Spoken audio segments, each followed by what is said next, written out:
nosotros poder ver al mundo, de poder entenderlo, una forma es la ciencia, o sea, la ciencia nos permite entender al mundo, comprender. Pero también el arte también nos permite comprender al mundo. También la técnica, si no fuera por la técnica no hubiéramos llegado, se ha visto lo que pasa en la luna, lo que ocurre, o sea, lo que pasa, ¿quién ha visto un átomo? Si no es a través de la técnica que nos permite ver eso. Pero tiene 5 formas más la conciencia social. O sea, la política, la religión. ¿Quién nos dice que la religión no nos permite entender las cosas que nos rodean? Es otra forma de la conciencia social. La economía, la política. Entonces, nuestro comportamiento realmente se rige por las 8 formas de la conciencia social. Y una de ellas es la política. El problema está en cómo lograr el equilibrio. Realmente cuando actuamos, digamos, tal vez algunos de los problemas de educación que hay en México no se deban a la conciencia científica, sino se deban a la conciencia política, tal vez, Ahí porque está, ahí existen está el detalle, intereses. dijo un cómico mexicano. Creo que tiene mucha razón, ¿no? Sí, Aquí en México así es. exacto. Entonces las decisiones, la manera de comportarse un pueblo, depende de las 8 formas. Entonces la política es una muy fuerte. A veces sabemos que algo está bien, que hay que hacerlo de una manera determinada, pero por razones políticas no la hacemos de esa manera. Claro, cuando se habla de política, se habla de la relación con el poder. Sí, Lo mismo, regularmente. así, lo mismo pasa con la economía. A veces sabemos que algo se puede hacer bien, pero no lo hacemos exactamente porque la economía, la conciencia económica es la que está predominando. Entonces, evidentemente, si nosotros hablamos como las teorías modernas de la educación, del conocimiento significativo, sí, pero ¿cuándo el conocimiento es significativo? ¿Cuándo el conocimiento realmente significa para la vida del hombre? Cuando tenga todas las aristas y se analicen en común, en síntesis, de manera holística, todas. Es una quimera pensar que la conciencia científica es la que rige el comportamiento humano. El comportamiento humano se rige por otros elementos también que se excluyen del proceso. Al extremo de que, para que ustedes vean a dónde llega, que si nosotros pensamos que la ciencia lo rige todo, la pregunta es la siguiente. Parece ser que la categoría amor es lo que rige la vida del hombre. Y yo pregunto, ¿en qué asignatura se trata el amor? ¿En química? ¿En biología? ¿En matemática? ¿Cómo es posible que la categoría amor esté ausente del proceso de formación del hombre? Ah, porque no está en la ciencia. Y como no está en la ciencia, no se puede tocar la categoría amor. Increíble que a esta altura, siglo XXI, nosotros estemos formando a un hombre con un montón de asignaturas que, no, que ninguna toca una categoría que es la esencia del ser humano. Eso es increíble. Usted visitó muchos países, Muchos realmente. países. Cada país tiene una cultura muy diferente. Ahorita usted está en México, Exacto. así enfocado así a México, en los seres de aquí que vivimos, Sí. aquí en Guaymas, común y corrientes, maestros, locutores, todo. ¿Cuál es su visión de todos nosotros?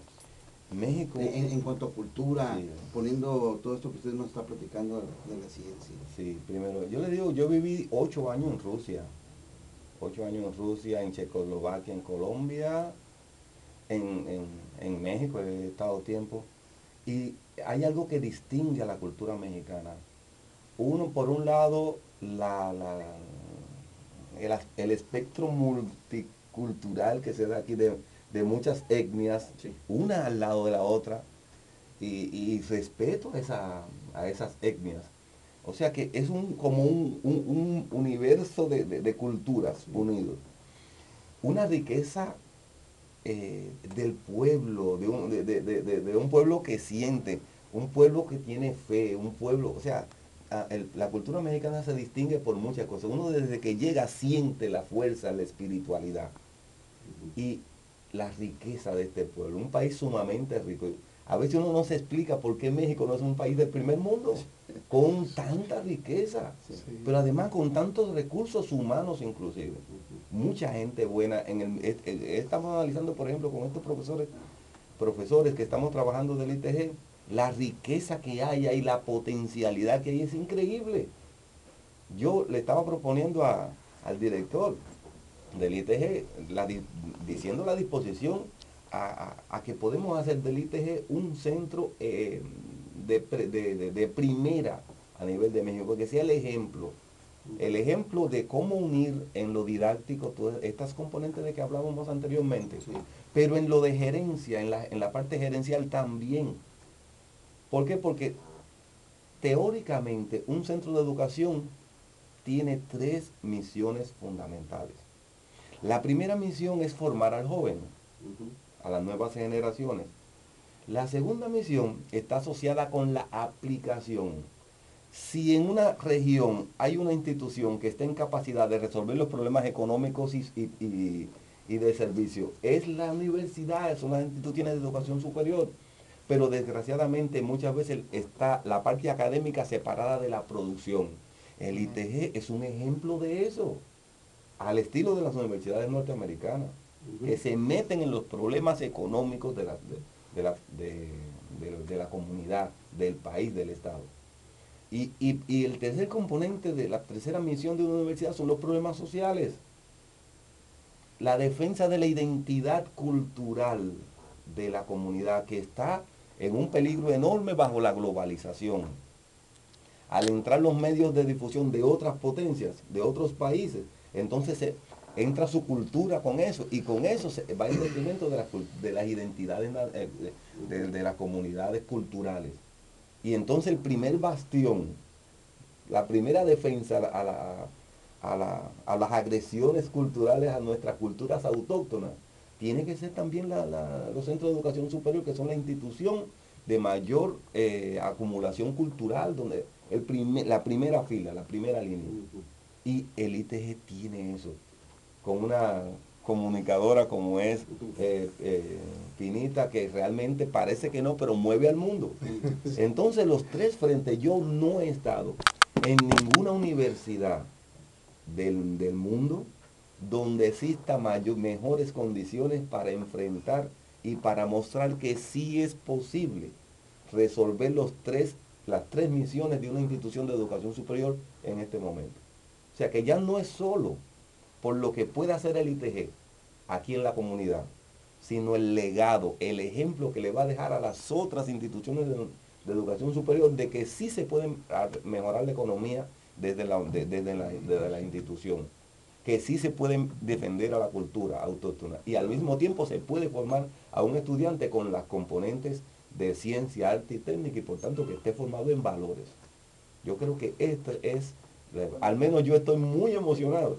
No, y se te ve, y además ya no lo transmitiste, porque fíjate que nosotros nos topamos muy seguido aquí los boimenses y tenemos, lo que tú nos estás diciendo, vienen de fuera a decirnos lo que tenemos ahorita en este momento en Guaymas como institución. La verdad que sí hay que darles el reconocimiento como sociedad, ¿verdad? Como sociedad y yo creo que la gente que estamos y tenemos el privilegio de tener, como tú dices, estas culturas a la mano. Por ejemplo, aquí tenemos a escasos kilómetros con nuestra cultura yaqui, ¿no?